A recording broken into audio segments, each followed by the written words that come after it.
Temos. Amém e amém, Senhor. Amém. Muito obrigado. Os irmãos podem tomar assento, por gentileza. O nosso texto hoje se encontra no Evangelho de Mateus.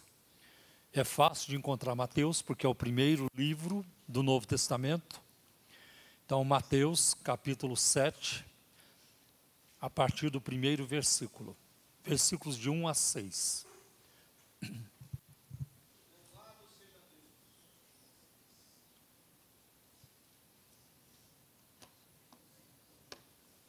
Meus irmãos, na verdade, o alvo do que eu preparei para trazer a vocês é o versículo 6.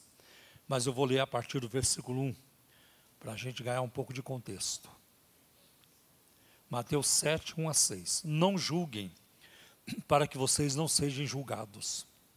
Pois da mesma forma que vocês julgarem, vocês serão julgados. E a medida que usarem, também será usada para medir vocês. Por que você repara no cisco que está no olho do seu irmão e não se dá conta da viga que está em seu próprio olho? Da treliça, né? Que está em seu próprio olho? Como você pode dizer ao seu irmão, deixe-me tirar o cisco do seu olho, quando há uma viga no seu? Hipócrita, tire primeiro a viga do seu olho, e então você verá claramente para tirar o cisco do olho do seu irmão. Não deem o que é sagrado aos cães, nem atirem suas pérolas aos porcos. Caso contrário, estes as pisarão, e aqueles, voltando-se contra vocês, os despedaçarão. Meus irmãos, eu sei que a palavra de Deus, o próprio Senhor, Ele nos deu a tarefa de pregar o Evangelho. Esse está em Mateus capítulo 20, versículo 28, ide por todo o mundo e pregar o Evangelho a toda criatura. Quando Paulo se reuniu com os líderes de Éfeso, na cidade de Mileto, ele fez essa declaração diante deles, em Atos capítulo 20, versículo 24. Em nada tenho a minha vida por preciosa, contanto que cumpra com alegria a minha carreira, e o ministério que recebi do Senhor Jesus, para dar testemunho do Evangelho da graça de Deus. O próprio Paulo, ao escrever na sua primeira carta aos Coríntios, no capítulo 9, no versículo 16, ele faz essa afirmação: ai de mim se não pregar o Evangelho. Então, ninguém tem nada contra a pregação do Evangelho, pelo contrário, nós somos chamados por Deus para isso, para pregar a Cristo, para pregar o Evangelho, e também para servir o nosso próximo. Mas nós devemos manter um equilíbrio entre os versículos de 1 a 5 com o versículo 6. Porque há crentes que acham que em nome da humildade, do amor e da paixão pelas almas, que nós nunca devemos nos opor aos infiéis, nem alertá-los dos seus pecados. Mas o versículo 6 corrige esse ponto de vista. Não é para todo mundo que vocês vão pregar. E não é o tempo todo que vocês vão pregar. Existem limites para a pregação do Evangelho, e Jesus colocou isso aqui no versículo 6. Tá? Então, o primeiro versículo diz, não julgueis para não ser julgado. Aliás, Jesus no Evangelho de João, no capítulo 7, e no versículo 24, ele diz, não julguem apenas pela aparência, mas façam julgamentos justos. O que Jesus está dizendo? Ele está dizendo para nós o seguinte: parem de ser duros em seus julgamentos, parem de julgar superficialmente, analisem, reflitam e ajam sem precipitação, sempre à luz da palavra de Deus. Já aconteceu comigo, eu acho que já aconteceu com você.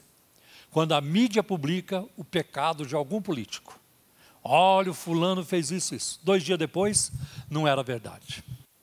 Não era verdade. Mas o estrago já foi feito. Aliás, a mídia, eu acho que mais de 90%, ela trabalha deliberadamente com esse objetivo e com esse esquema, com essa artimanha. Vamos falar que o camarada aprontou. Aí a reputação dele já foi por terra. 2 dias depois, 1 dia depois, a gente disse que não é verdade. E ele vai recuperar uma parte da reputação, mas toda nunca. Porque sempre alguém não vai ver a reparação que foi feita. Alguém não verá. Ah, mas ele fez isso. Ah, mas você não soube que aquilo era mentira? A própria mídia desmentiu? Não, não sabia e tal, e aquilo fica. O estrago já foi feito. Nós sabemos, eu sei, não sei a seu respeito, mas para mim, ninguém me convence do contrário, que a mídia secular, a grande mídia no Brasil, ela é conduzida, ela é dominada por Satanás. Satanás domina a grande mídia no Brasil. Eu não tenho um pingo de dúvida sobre isso. Eu não tenho. Então, nós vamos ver que nós devemos evitar esse julgamento superficial e precipitado. Eu acho que um bom exemplo vem lá de 1 Samuel, capítulo 16. Quando Deus deu uma ordem ao profeta Samuel, vai lá na casa de Jessé e você vai escolher um dos filhos dele para ser rei em Israel. E Jessé tinha vários filhos. Então começou pelo mais velho, eles eram homens bonitos, moços bonitos. Então quando Samuel viu o primeiro, é esse. Deus disse, não. Veio o segundo, é esse. Veio outro. E por fim acabaram. Aí ele perguntou, não tem mais nenhum filho? Não tem mais nenhum moço? Tem um, está lá no campo. Ele é ruivo, assim. Mas traga esse. E aí trouxeram Davi. E quando ele entrou, Deus falou a Samuel. Foi preciso Deus falar. É esse aí. Esse é esse. Porque vocês, os homens, veem a aparência, mas Deus enxerga o coração. Então foi uma grande lição para o profeta Samuel. De acordo com Jesus, nós devemos saber quem são os cães e quem não são. Senão você vai pregar o evangelho para quem não deve e vai deixar de pregar para quem deveria pregar. Nós também devemos saber quem são os porcos e quem não são. O julgamento precipitado e errado deve ser evitado. Mas uma coisa é indispensável: discernimento. Você precisa saber a diferença entre a verdade e o erro, entre a mentira e a verdade, entre aquilo que vem de Deus e o que não vem. Porque o próprio João nos diz isso lá na sua primeira carta, no capítulo 4. Provai se os espíritos são de Deus. Coloque à prova. Não vai acreditando em tudo que aparece por aí. Porque essa é a tendência da maior parte da igreja evangélica hoje. Vamos falar de cães e porcos. O ponto de vista sobre cães e porcos nos dias de Jesus era diferente do de hoje. Veja os cães de hoje, os cachorros de hoje. Hoje os cachorros têm um status extraordinário. Eles já recebem um título muito bonito que é o melhor amigo do homem. O cachorro é o melhor amigo do homem. Eu me lembro, décadas atrás, acho que eu morava ainda em São José dos Campos nessa época, eu ouvia falar que nos Estados Unidos havia hotel para cachorro. Eu ouvia falar que havia salão de beleza para cachorro. E eu ficava horrorizado, aonde se viu. Essa turma perdeu o juízo. Aonde se viu isso, aonde se viu aquilo. Ninguém pensava que um cachorro podia dormir na mesma cama com os donos e tudo isso. Hoje os cachorros mandam na casa. Eles mandam. Tem gente que é dominada pela cachorrada. Faz a vontade do cachorro em tudo e assim por diante. E hoje nós temos os pets e nós temos a comida toda diferenciada. Nós temos a comida especial para o cachorro. Tem muito cachorro que come melhor do que gente, vocês sabem disso. Tá? E tem os hotéis, e tem o salão de beleza, e agora já tem seguro médico, creche para cachorro. E olha, pode ter certeza, se não apareceu ainda, já está aparecendo igreja, que você vai abençoar o cachorro e assim por diante. Eu quero que o meu cachorro também entre no hall de membros e aquele negócio todo. E tem uma turma que crê que cachorro vai para o céu. Então, não para. Mas na época de Jesus, no antigo Israel, não era assim. Os cães eram desprezados. Tá? Eles não tinham valor. Eles não eram animais de estimação. Eles eram tidos como perversos. Eles andavam em bando e comiam carcaças de animais e comiam até sangue. Os cães lamberam o sangue da Jezabel quando ela morreu.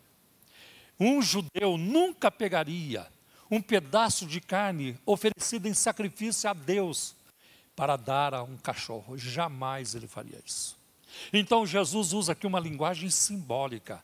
Cães e porcos aqui representam as pessoas que rejeitam o Evangelho, que são hostis ao Evangelho e que odeiam a igreja do Senhor, o povo de Deus, e não querem nada para isso. E a agenda deles é destruir o povo de Deus. E nós temos gente assim no Brasil. Nós temos gente assim no Brasil ocupando cargos públicos. Vocês sabem disso. São hostis ao Evangelho.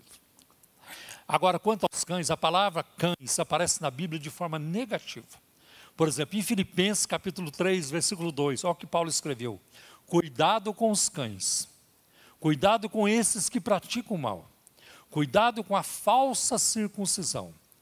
O que Paulo estava aqui alertando? Sobre o que ele estava alertando?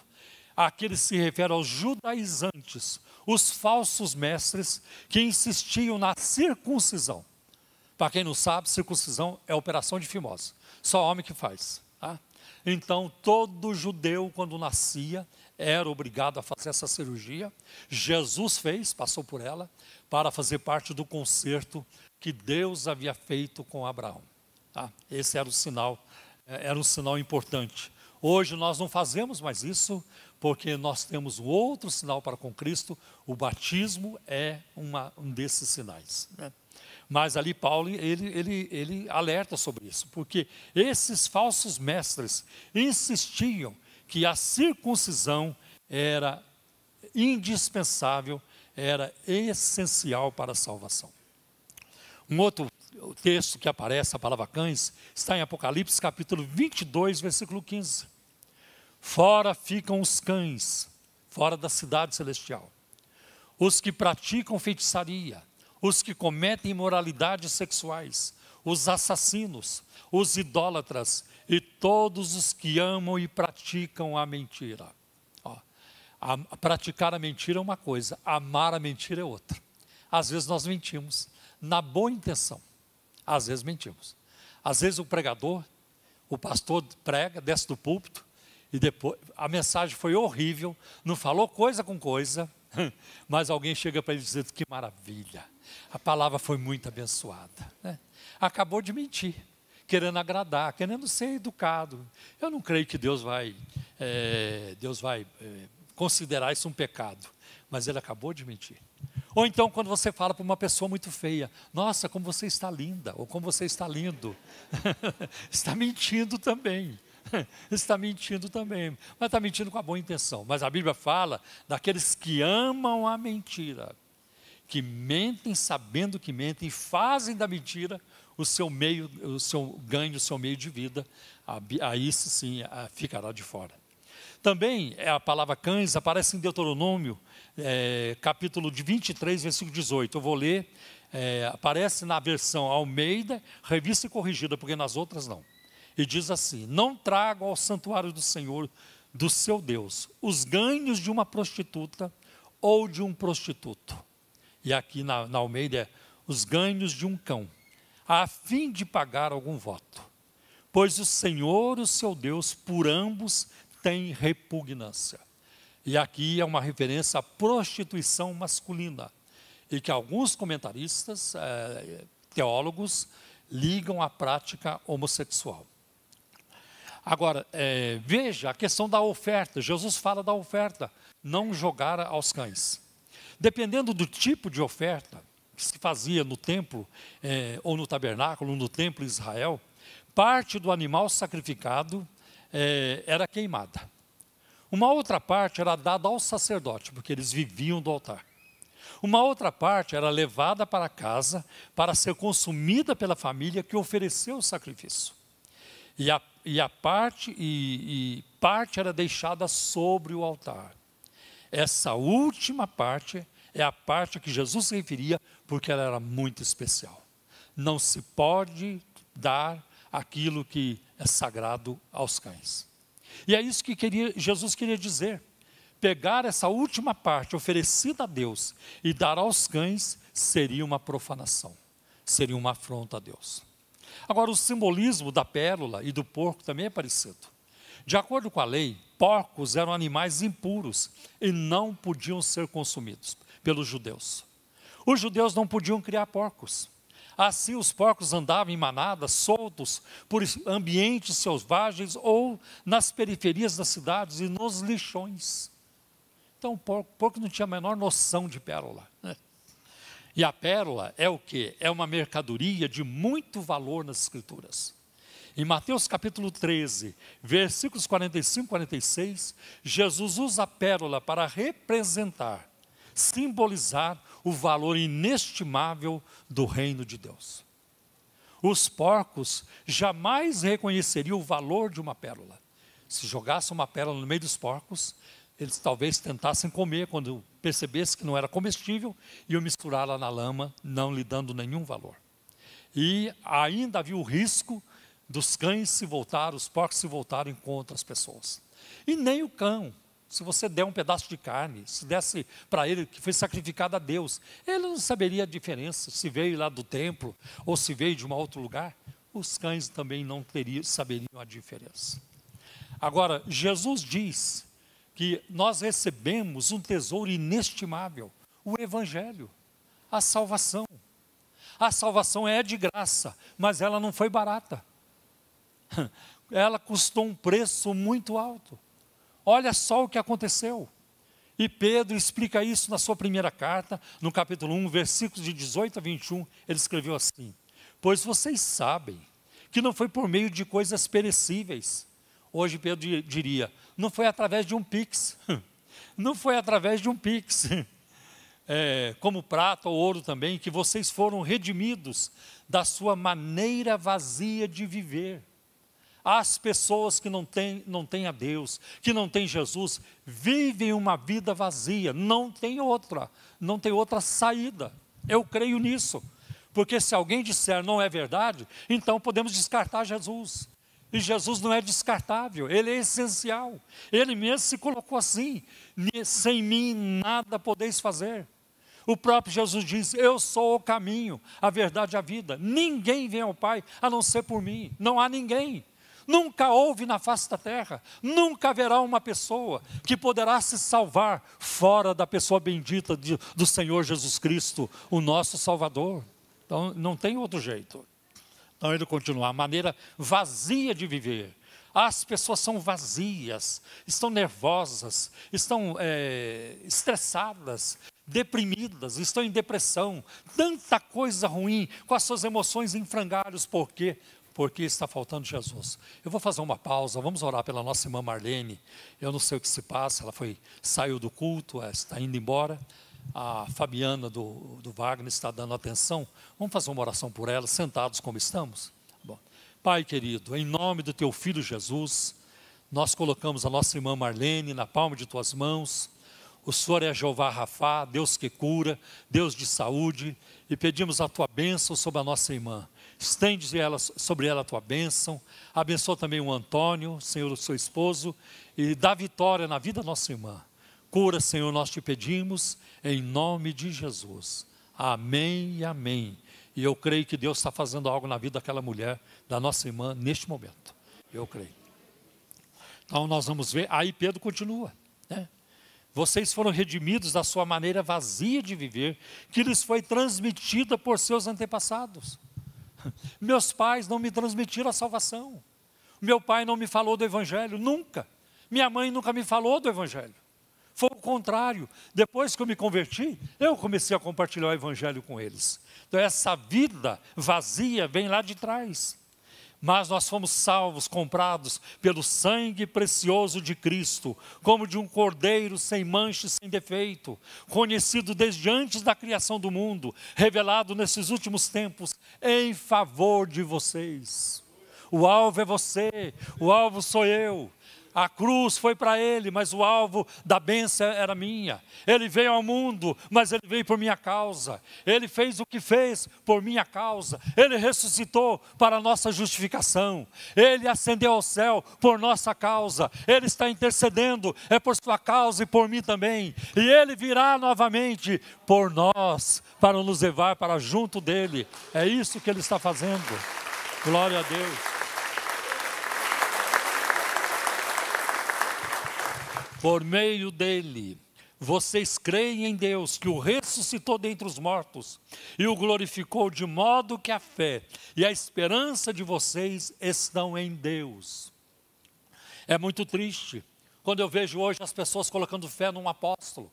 E geralmente são apóstolos picaretas. Aliás, eu não tenho respeito por ninguém que tem título de apóstolo. Eu não tenho um pingo de respeito por alguém que coloca na frente do nome dele apóstolo. Porque não existe apóstolo humilde. Todos eles são arrogantes, prepotentes, orgulhosos, soberbos. Porque se eles quiserem ser humildes, a exemplo de Jesus, a primeira coisa que eles têm que fazer é tirar o título de apóstolo da frente. É isso que tem que acontecer. Então, é dessa forma, tá? Porque não é bíblico o que eles estão fazendo. Jesus nos alertou. Os porcos colocaram a pérola debaixo dos seus cascos e se voltarão contra vocês, os cães também, para os fazerem em pedaços. E olha o que Pedro diz na sua segunda carta, capítulo 2, versículo 12. Mas eles difamam o que desconhecem e são como criaturas irracionais, guiadas pelo instinto, nascidas para serem capturadas e destruídas. Serão corrompidos pela sua própria corrupção. Não é nada bom a situação dessa gente que Jesus compara com cães e porcos. Agora, meus irmãos, nós precisamos de muito cuidado ao discernir sobre a quem falar e o que falar a respeito do Evangelho. Não se trata de uma tarefa fácil, pois ao fazer isso, podemos julgar erradamente. Quem sou eu para separar entre um e outros? Eu também não sou perfeito no meu juízo, no meu julgamento. Agora, como é que Jesus agia? Como é que Jesus agia? Jesus revelava e ocultava. E aqui nós temos o exemplo do Mestre. Veja Mateus capítulo 13, versículos 10 e 11. Os discípulos aproximaram-se dele e perguntaram: por que falas ao povo por parábolas? Contando historinhas. Ele respondeu: a vocês foi dado o conhecimento dos mistérios do reino dos céus, mas a eles não. Perceberam? Não era para todo mundo que Jesus falava. Não era para todo mundo que Jesus abria os mistérios do reino do céu. Agora vamos ver ainda, no mesmo capítulo, Mateus 13, versículo de 13 a 15. Por essa razão eu lhes falo por parábolas. E aqui ele cita o profeta Isaías, Isaías capítulo 6, versículos de 9 a 10. Porque vendo eles não veem, e ouvindo não ouvem e nem entendem. Neles se cumpre a profecia de Isaías. Ainda que estejam sempre ouvindo, vocês nunca entenderão. Ainda que estejam sempre vendo, jamais perceberão. Pois o coração deste povo se tornou insensível. De má vontade ouviram com seus ouvidos e fecharam os seus olhos. Não é assim? Não é assim com a turma? Não é assim lá com o seu vizinho? Na sua família? Eu sei que é assim, porque eu já tive reuniões em famílias, onde eu não posso falar nada da palavra. Se eu falar é briga, eu tenho que ficar quieto. Então, irmãos, num ambiente onde você não consegue falar de Jesus, os papéis se invertem. É Jesus que fala de você. Eles vão ver a sua alegria, eles vão ver a sua paz, eles vão ver a sua postura. Como que você reage às lutas, ao sofrimento, às tentações, às hostilidades. E isso vai falar alto. Como William Booth, o fundador do Exército de Salvação, recomendou aos seus obreiros: preguem o Evangelho. E se for possível, se for preciso, use palavras. Mas preguem com as suas vidas. Achei muito interessante. São insensíveis, má vontade para ouvir. Eu vejo isso constantemente. Então nós vamos ver, de má vontade, ouviram com seus ouvidos. Desculpe, aonde que eu parei aqui? Eu vou voltar. Insensíveis, Pois o coração deste povo se tornou insensível, de má vontade ouviram com seus ouvidos e fecharam os seus olhos. Eu não quero nem ver. Eu passo aqui na frente da ICT, eu fecho os olhos, eu não quero nem ver essa igreja, não quero ver ninguém daqui, assim por diante. Aí Jesus continua citando Isaías: se assim não fosse, poderiam ver com os olhos, ouvir com os ouvidos, entender com o coração e converter-se, e eu os curaria. Meus irmãos, essa profecia de Isaías se cumpriu e continua se cumprindo na vida daqueles que endurecem o coração, que fecharam os seus olhos, que taparam os seus ouvidos para a palavra de Deus. E essa turma já tinha religião, e hoje é a mesma coisa. Eu já tenho minha religião. E eles ficam confiando nas suas superstições, simpatias, crendices, um punhado de coisa que vai levar a nada. Às vezes a pessoa põe fé numa vela acesa, que depois se apaga. Toda vela se apaga. Uma hora ela acaba. Mas a luz de Cristo é eterna. Nunca vai deixar de brilhar. Jesus disse em João 8: eu sou a luz do mundo. Jesus enviou seus discípulos com essa orientação. Em Mateus capítulo 7, Mateus capítulo 10, versículo 7 e versículo 14. Por onde forem, pregue esta mensagem. O reino dos céus está próximo. Se alguém não os receber, nem ouvir as suas palavras, sacudam a poeira dos pés quando saírem daquela casa ou daquela cidade. Desprezo total. Não se preocupe, não lamente. E Jesus pregou de tal maneira, ele falava de tal maneira, que aqueles que realmente quisessem conhecer a verdade, o buscariam. E ele estava aberto, como ele esteve aberto para Nicodemos, atendeu Nicodemos de noite. Dificilmente nós fazemos isso. Um médico não vai querer atender de noite, um advogado. Você não liga para o advogado? Bom, pode até ligar, mas é uma urgência. É uma urgência. Precisa tirar alguém da cadeia, alguém está sendo preso, aquele negócio todo, o médico, alguém está morrendo.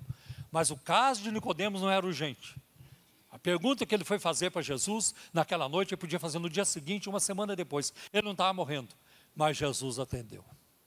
Alguém avisou Jesus: tem aí um fariseu, está desesperado para falar com o senhor. O senhor atende, depois de um dia cansativo, atendeu tanta gente. Jesus queria descansar, mas ele tem tempo para o Nicodemos. Jesus sempre terá tempo para nós.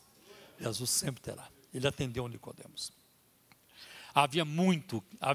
Tinha aquela turma que chegava para Jesus para conversar com ele, mas para fazer perguntas com armadilhas, para ele cair. Vamos ver se a gente pega ele aqui ou ali. E Jesus, com paciência, nunca xingou ninguém. Ele falava palavras fortes, mas ele não ia além daquilo que era necessário, não faltava com o equilíbrio. Muita pregação e ensino da palavra hoje tem a ver com mídias sociais, números, monetização, seguidores. Quantos seguidores eu tenho? 100 mil, 200 mil, 1 milhão, 4 milhões. E tudo com base na tecnologia, em técnicas de marketing, na tecnologia.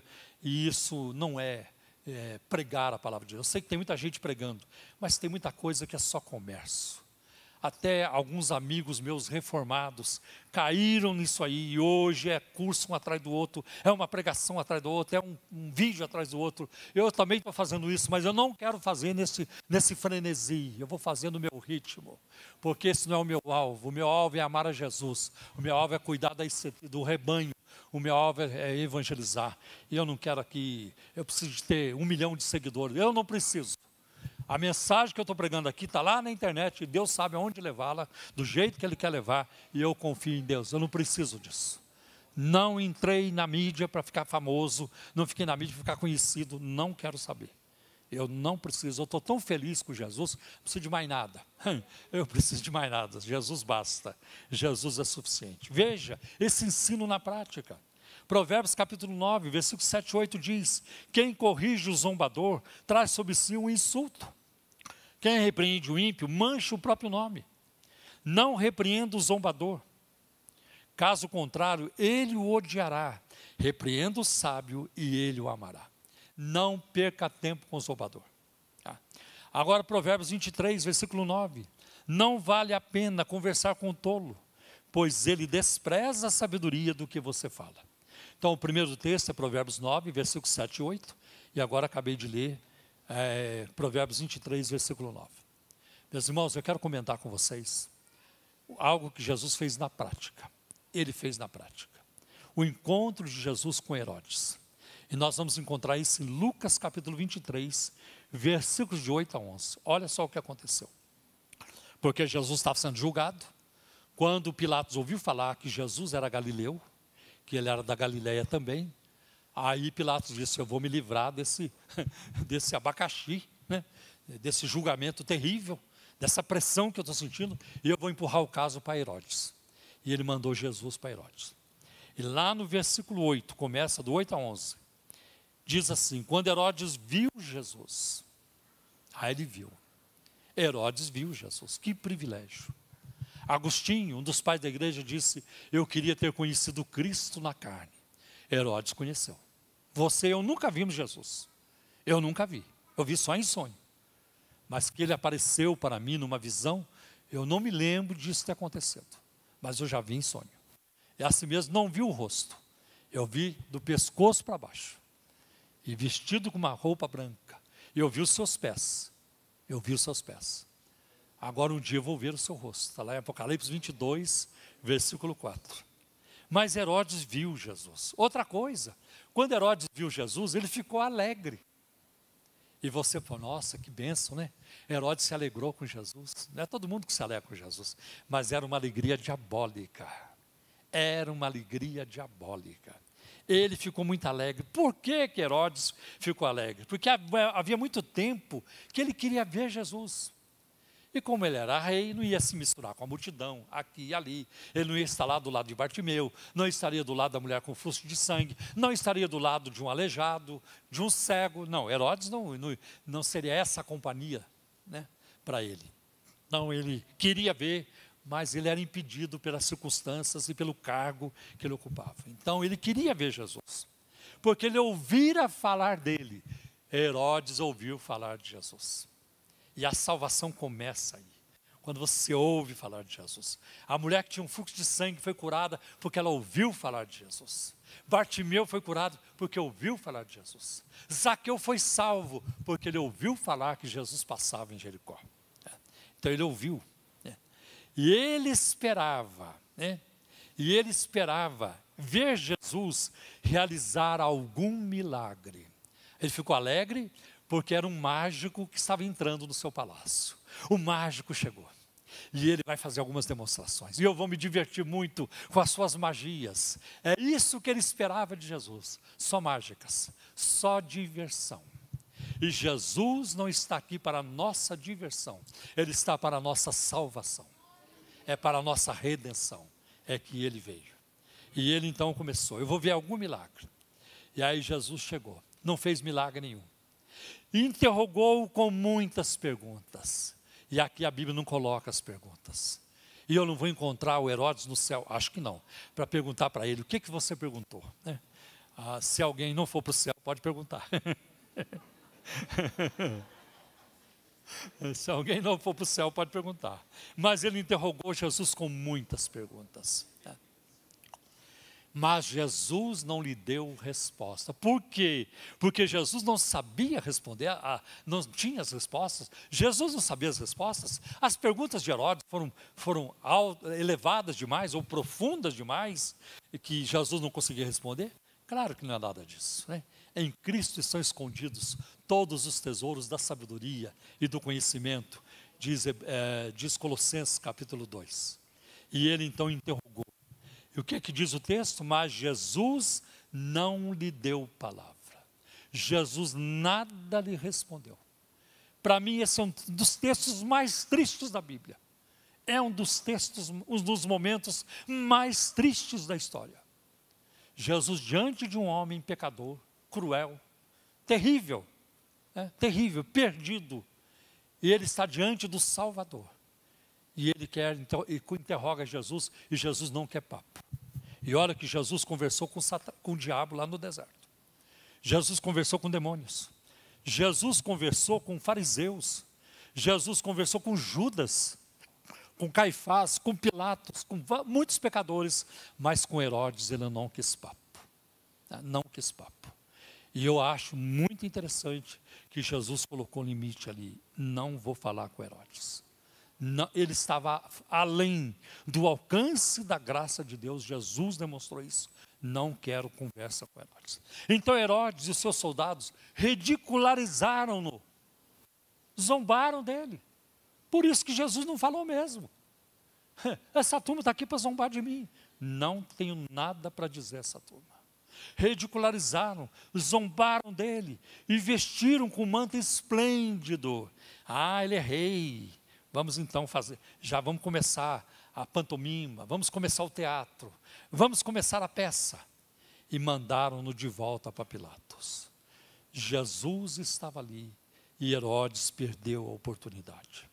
Paulo também fez isso, em Atos capítulo 13, versículos 45 a 46, diz assim: quando os judeus viram a multidão, ficaram cheios de inveja e blasfemando, contradiziam o que Paulo estava dizendo. Então Paulo e Barnabé lhes responderam corajosamente: era necessário anunciar primeiro a vocês a palavra de Deus. Uma vez que a rejeitam e não se julgam dignos da vida eterna, agora nos voltamos para os gentios. E isso acontece em João capítulo 1, versículos 11 e 12. Jesus veio para o que era seus, mas os seus não o receberam. Mas a todos quanto o receberam, deu-lhes o poder, na verdade, deu-lhes a autoridade de serem feitos filhos de Deus aos que creem no seu nome. Muitos crentes hoje, ansiosos em fazer a obra de Deus, falham em perceber que Deus coloca alguns limites na pregação do Evangelho.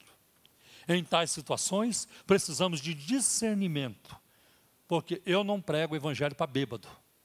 A pessoa está bêbada, meu amigo, vou ler aqui a Bíblia, bêbado não vai conseguir entender. Bêbado faz cada coisa terrível. Bêbado chega aqui na porta da igreja e fala assim: eu vou comprar isso aqui para você. Eu compro tudo, eu pago tudo. Bêbado é assim. Bêbado é assim. Eu me lembro quando ainda congregava em São José dos Campos, numa congregação lá. Foi um bêbado lá numa semana no culto, e ele perturbou o culto. Aquele bêbado perturbou o culto.